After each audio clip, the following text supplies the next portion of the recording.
On va évoquer ce matin l'arrivée d'un livre d'une jeune femme que l'on connaît, c'est vrai, on pourra en parler dans quelques instants, Julien. Un livre qui va tenter de briser les tabous. Oui, exactement, on reçoit ce midi une jeune femme que l'on connaît, vous le disiez, puisqu'elle a fait un stage à Eco FM il y a de nombreuses années. On était jeunes, on était beaux, c'était en 2013. Aujourd'hui, Jadou sort son premier livre, aujourd'hui même, donc qui s'appelle La femme que je suis au-delà du handicap. Elle est avec nous par téléphone. Bonjour Jadou. Bonjour. Grande joie de te retrouver. Je vais te tutoyer parce que forcément on s'est quand même bien côtoyé. Donc en 2013, je le disais, on va parler un peu de ton histoire ce midi. Tout d'abord, est-ce que tu peux nous parler de ce handicap avec lequel tu vis depuis des années? En 2009, j'ai déclenché une maladie rare. J'ai vécu déjà le handicap invisible. Par la suite, j'ai vécu le handicap visible. Ça fait 7 ans que je suis en fauteuil roulant. Ça n'a pas été évident tout de suite. J'ai voulu l'écrire. À cette époque-là, je me sentais seule, perdue, et j'aurais aimé lire un livre comme ça pour qu'il me donne de l'espoir. C'est pour ça que j'ai écrit mon livre.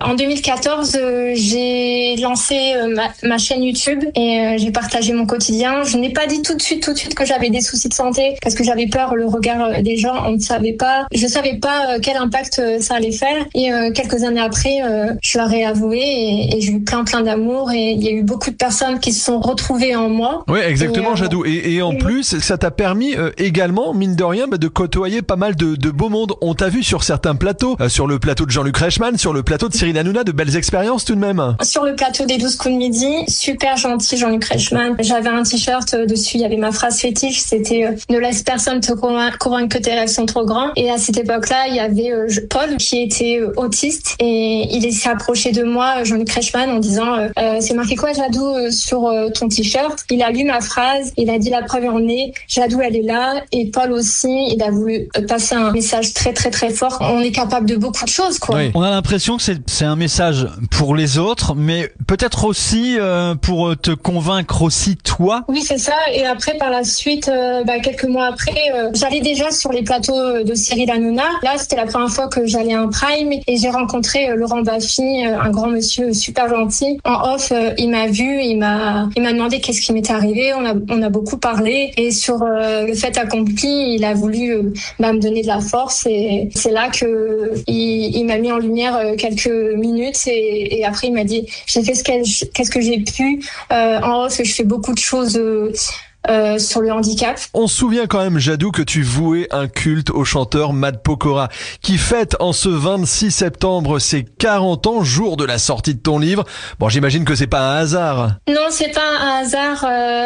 Dans mon livre, j'ai même consacré un chapitre pour lui dire merci, parce qu'il m'a sauvé à de nombreuses reprises grâce à ses paroles. Est-ce que tu as fini par le rencontrer? Parce que ton rêve, c'était de le rencontrer quand même. Bah oui, malheureusement, non, pas encore. Bon, probablement. Pas encore, je le voyais au plus près, mais j'ai jamais eu l'occasion de le voir en vrai, lui dire et surtout lui dire ce grand merci. On va évoquer évidemment ce livre qui contient des illustrations réalisées par quelqu'un que tu connais forcément très bien, c'est ta cousine Margot qui n'a que 14 ans.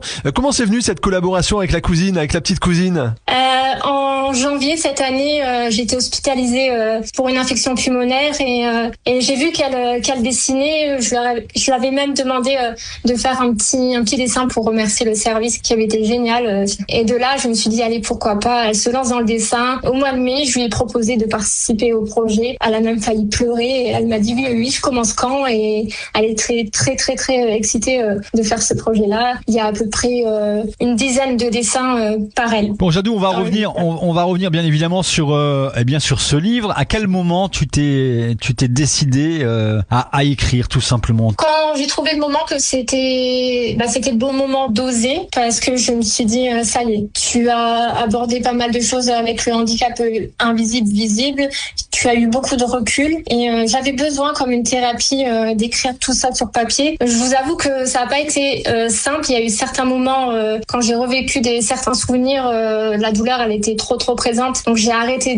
d'écrire parce que ce livre-là, je l'ai écrit pendant 1 an et demi. Et cette année, j'ai tout rassemblé, tous les écrits que j'avais fait durant la petite année. Et puis voilà, je me suis dit let's go. Au départ, je devais partir en auto-édition. Au moment que j'ai terminé, j'ai finalisé le livre. J'étais un petit peu paniquée parce que je connaissais pas ce monde de l'édition. Oui. Comme quoi le destin fait bien les choses. Une semaine après, j'ai une maison d'édition qui s'appelle Dashbook qui m'a contactée pour qu'on fasse un projet ensemble, d'écrire un livre. Et là, je leur ai dit, mon livre, il est prêt en fait. Justement, ce livre, Jadou, on le trouve où? Comment ça se passe? Alors, c'est très simple sur le site de mon éditeur. De toute manière, les liens seront dispo sur tous mes réseaux sociaux. Il faut 150 précommandes en 45 jours pour que j'ai la chance d'être publié en librairie. J'ai déjà beaucoup de retours.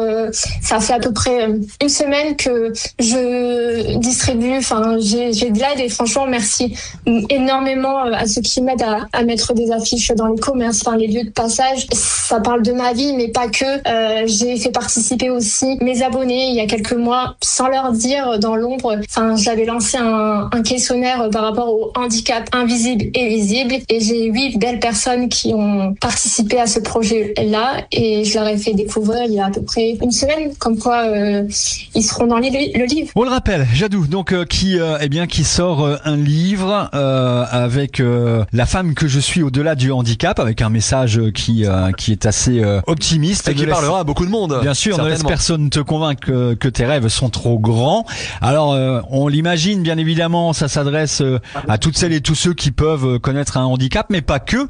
Il y a probablement, aussi derrière tout cela, un grand message d'espoir. Oui, c'est ça. J'ai fait en sorte que le livre soit adapté à tout le monde, aux personnes en situation de handicap, à ceux qui n'ont jamais été confrontés aussi au handicap, parce que je sais qu'il y a des personnes qui ne savent pas comment aborder une personne qui est en situation de handicap, que ce soit visible ou invisible. Est-ce que tu as un peu peur de la vente de ce livre, la réussite de ce livre? Non du tout, je suis confiante. C'est un gros challenge pour moi et on verra. J'espère en tous les cas qu'il fera son chemin et qu'il tombera dans les mains d'une personne qui en a vraiment besoin. Dans de bonnes mains, c'est sûr, la femme que je suis au-delà du handicap. Merci beaucoup, Jadou, d'être intervenu tout simplement sur Echo FM ce midi. Très très bonne journée, bonne chance pour le livre et à très bientôt. Merci beaucoup.